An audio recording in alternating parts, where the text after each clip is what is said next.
수업 끝나고 자전거 좀 태워줘. 내신 성적 때문에 도시에서 경남 하동으로 내려온 고3 자유. 이런 훈남 자유를 하라라는 여학생이 찍었습니다. 자전거에서 넘어지자마자 하라가 자유를 끌어당기는데 원래 첫 키스는 얼떨결에 당해야 제맛인 법. 너 아직 아다구나? 이것마저 걸렸습니다. 그래! 나 생하다다! 굴러오는 축구공을 잡고는 꼬발로 차버리더니 애들 축구하는데 갑자기 껴서 놀고 있는 이분은 새로 부임한 선생님입니다. 첫사랑 얘기라도 한번 해주세요. 예? 나중에 들려주겠다며 자기가 제일 좋아하는 시를 한 편 알려주겠다는 선생님. 안 끼어드는 소리. 선생님은 화답시를 들려달라며 자유의 단짝인 수인을 호명하는데 수인은 어릴 적 친구가 죽는 걸 눈앞에서 본 이후로 긴장을 하거나 심한 자극을 받으면 기절하곤 했습니다. 수인이 긴장을 했던 이유는 바로 선생님에게 첫눈에 반해 짝사랑을 하기 시작했기 때문이었고 우연인지 운명인지 선생님께서 수인이네 집에 새들어 살게 됩니다.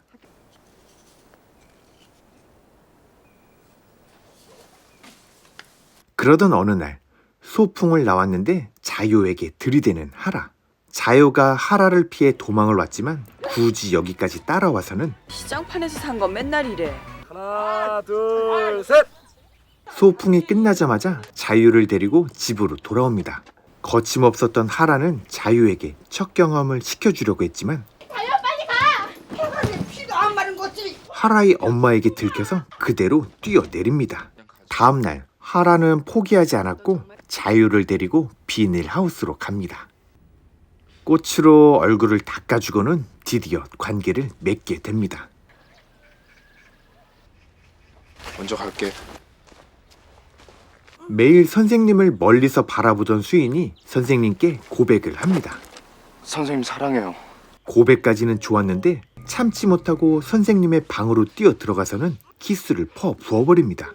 이런 수인의 모습에 선생님도 처음엔 당황한 듯 했지만 내가 네 선생님이라는 거 잊었어?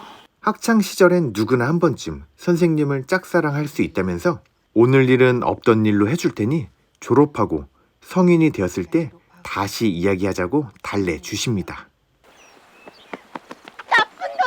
비닐하우스 이후 계속해서 피해 다니는 자유를 찾아오는데 나 대학 가야 돼.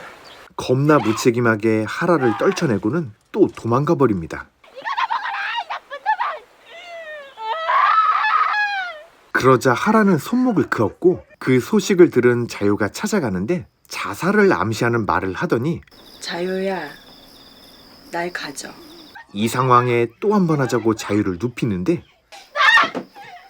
그렇게 하고 싶으면 다른 애 찾아서 너나 실컷해.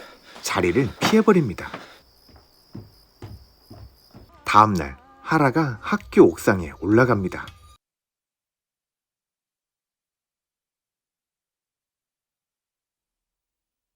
스스로 목숨을 끊고 말았습니다.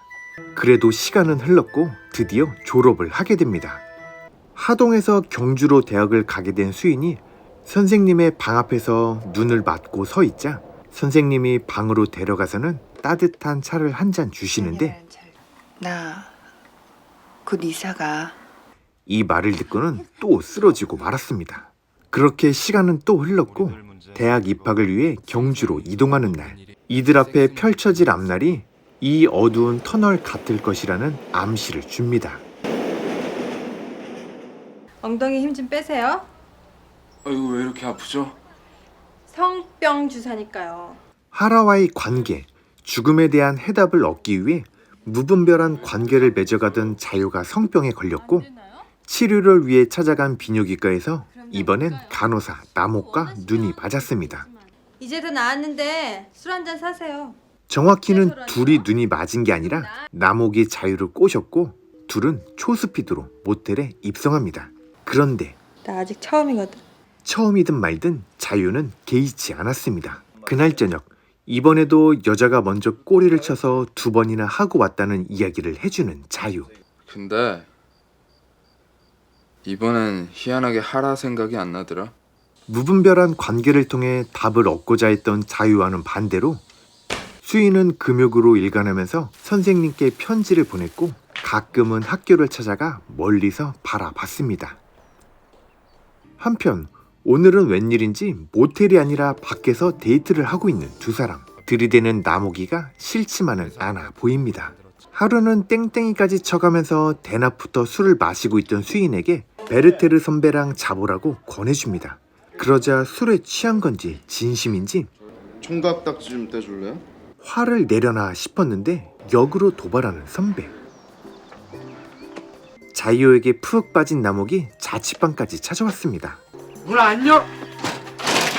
요리에 청소까지 신혼방을 차려놨습니다. 같은 시각 정말 총각딱지를 떼주려는 베르테르 선배. 수인이 처음인지라 어쩔 줄 몰라다가 본능에 따르기로 합니다. 자존심 상했나 보네? 3초 만에 끝난 수인이를 위로해줍니다. 몇 번을 하고 온 건지 집에 들어오자마자 쓰러지고는 하면 할수록 더욱더 선생님이 생각난다는 수인. 둘은 답답한 가슴을 뚫어보기 위해 산을 찾았고 시원한 계곡물로 그대로 뛰어듭니다. 다시 현실로 돌아왔는데 수인의 주변을 맴돌기 시작하는 베르테르 선배. 수인이 피하려고 하면 할수록 더 가까이에서 나타났습니다. 베르테르 선배, 선생님, 나모기에 대한 이야기를 나누는데 그 옆으로 지나가는 유치원생들. 20살 청춘이지만 아직 세상에서는 유치원생처럼 어리기만 하다라는 의미가 아닐까 싶습니다. 이러지 마요 제발. 몸의 대화만을 요구하는 베르테르 선배를 결국 떨쳐내지 못했습니다. 그리고 수인이는 사라졌습니다. 그러던 어느 날 꽃단장을 하고 나타나서는 어때? 내가 마구 좋아지는 것 같지 않아? 꽃을 선물로 받곤 몸으로 보답을 해주더니 우리 그만 만날까? 답을 하지 않고 자리를 떠납니다. 사라졌던 수인은 선생님 앞에 나타났습니다. 못 견디겠어요. 편지를 100통 보내면 잊을 수 있을까? 다른 여자를 만나면 잊을 수 있을까 싶었지만 그러지 못했다고 했고 선생님은 성인이 된 수인과 함께 모텔로 들어갑니다. 다음날 아침 이제 편지 쓰는 거 그만해. 며칠 후 나목이 수인을 어느 식당으로 불러냈는데 대체라고 씨발. 이 식당 주인 아줌마 겁나 빡세 보입니다. 우리 엄마야. 그리곤 헤어지고 싶으면 헤어지자고 합니다.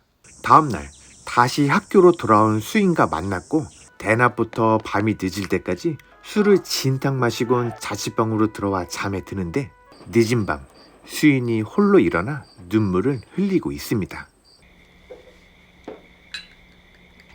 그럼 나 오늘 장사 안 해. 진상을 내쫓아내고는 엄마로서 나목에게 해준 건 없지만 독립을 했다 울며 다시 돌아온 딸을 보고는 그냥 있을 수 없었다는 나목의 엄마. 실컷 물고 빨고 그게 전부라면 이쯤에서 손 털어. 쿨하게 돌려보냅니다. 착잡한 마음으로 돌아왔는데 술에 취해서 선배랑 같이 들어오는 수인. 술이 떡이 돼서 이대로 잠드나 싶었는데 밤새 옆에서 펼쳐지는 라이브 야동 덕분에 자유는 뜬 눈으로 밤을 지새웠습니다. 그리고 다음날 이번엔 홀로 산에 올라간 수인이 폭포에 몸을 던지며 스스로 목숨을 끊고 말았습니다. 가장 견디기 힘들었던 건 내 자신과의 싸움이었어. 수인의 마지막 음성 메시지를 확인하고는 나쁜 놈. 자유도 사라졌습니다. 어디서부터 어떻게 손을 대야 할지 답 안 나오는 자취방을 말없이 정리하던 나모기가 예전에 자기가 선물했던 꽃 화분을 찾았습니다. 한편 사라진 자유가 나타난 곳은 선생님이 계신 곳이었고 수인의 유품을 정리하다 발견한 봉투 하나를 선생님께 건네줍니다. 어디론가 향하는 자유 앞에 이제는 터널 끝의 빛이 보이기 시작합니다.